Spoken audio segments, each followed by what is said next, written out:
Are you guys ready? Okay.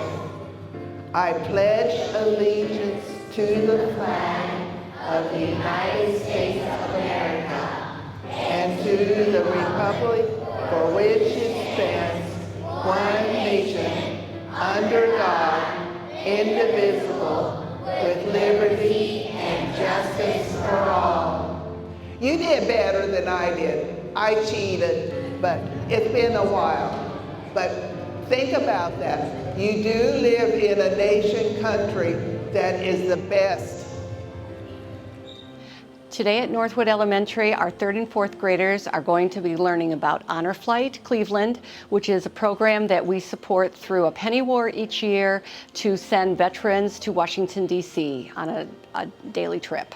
Honor Flight is a program that is nationwide and is supported by donations to send veterans who have served in the war to Washington, D.C. for a visit. Today we have a veteran who went on an honor flight in September from Elyria, Ohio, and we also have a gentleman who is the president of Honor Flight Cleveland who is here to tell the kids about the organization. Right. So an Ohioan by the name of Earl Morris, who had a relative that served in Korea and another that served in Vietnam, met a World War II veteran who had not seen the World War II memorial. And Earl took his plane and flew him out to see the World War II memorial, and that's where the idea started. They had such a good time, and it started spreading across the country. So Honor Flight is an Ohio idea that has really spread across the country. There are flights coming in from Cleveland, like us, Findlay, Ohio, Columbus, but more than that, there's honor flights in St. Louis and California, even one from Alaska. We've actually met an Alaskan honor flight that comes in. So where our flights are there and back in one day, their flights are generally 3 to 4 days. When the veterans go, it's a day-long event that starts at about 3 in the morning. They board a flight in Cleveland and they fly into either Baltimore or Washington, D.C., and they literally spend the day visiting 12 different monuments, museums that have to do with veterans and war, such as the World War II Monument, the Vietnam Memorial, Arlington National Cemetery. They have a guardian that goes with them as their helper so that they are not alone, and they come back probably about midnight, so that is a very long day for them. First off, I want to thank you all for doing such a great job at collecting donations, because I was one of those that you helped to go to Washington, D.C.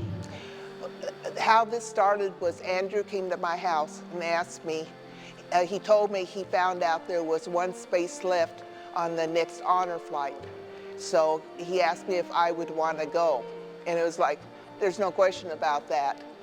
And that's where it started. Then I went online, filled out the application form, and then everything was fixed then.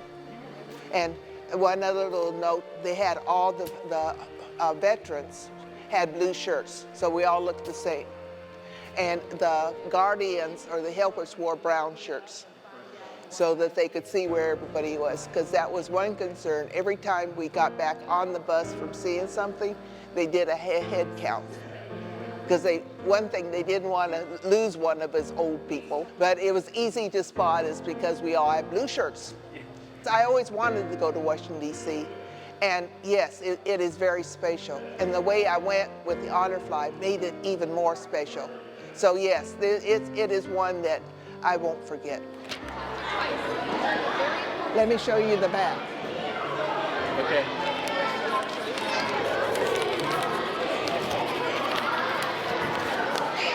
This is the Vietnam Nurse Memorial.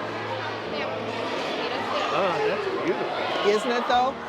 Terry Lewis, who is the head night custodian here at Northwood Elementary, he went as a guardian on the last flight, which was 2 weeks ago.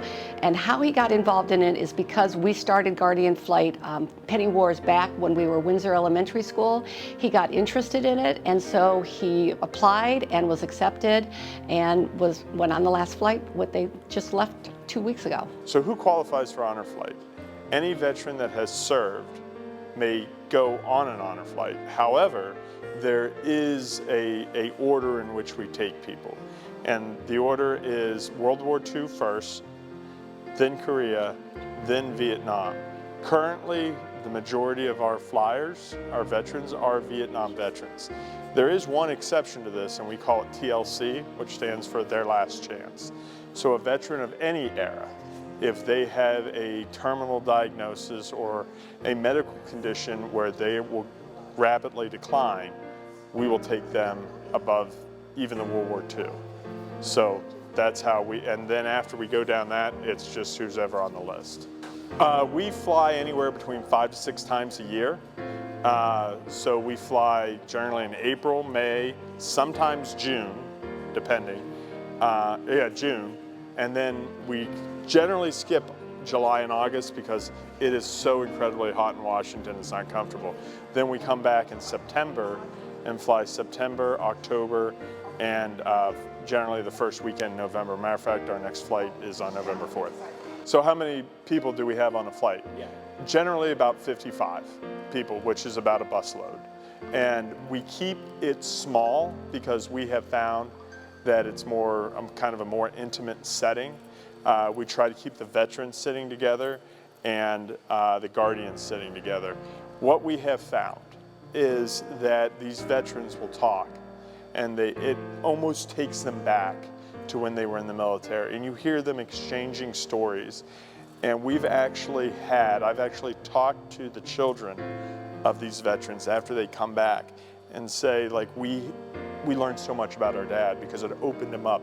We never understood why Dad would always like pat his side. We just thought it was Dad being weird. No. Dad explained to them, he goes, "Do you ever know why I pat my side? It's something I learned in the Army about checking to see whether I had the equipment I need to have." So it was just something I learned. The stories that we get from Honor Flight are both incredibly funny sometimes and also incredibly touching at other times.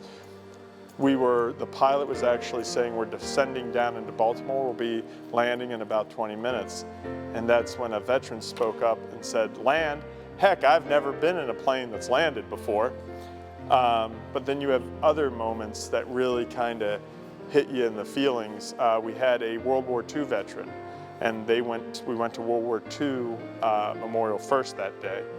And he was very obsessed, almost obsessive about seeing the Vietnam Wall. And we're like, okay, well, we're gonna get there, we're gonna get there. We're gonna see it, right? Yes. Well, when we got there, they said, "Hey, we're at the Vietnam Wall now. What's going on? What do you want to see?" He goes, "I've never seen my son's name on the wall.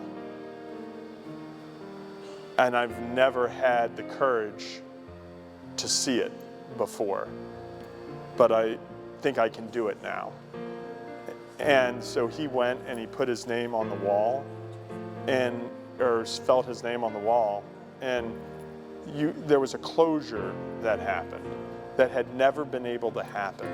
So when people donate to Honor Flight, it's not just about getting these individuals trips to DC, it's about almost a healing for some of these individuals. That it kind of allows them for the first time to reconcile what happened. So. The thing with that, each time when we went through the airports, the one in the morning when we was going to the gate, we went past gates that had a lot of people. They stood up, clapped, cheered, and thanked us. And basically for the Vietnam men who came back, they was not greeted very kindly. And this is probably the first time they had that many people thanking us for the service.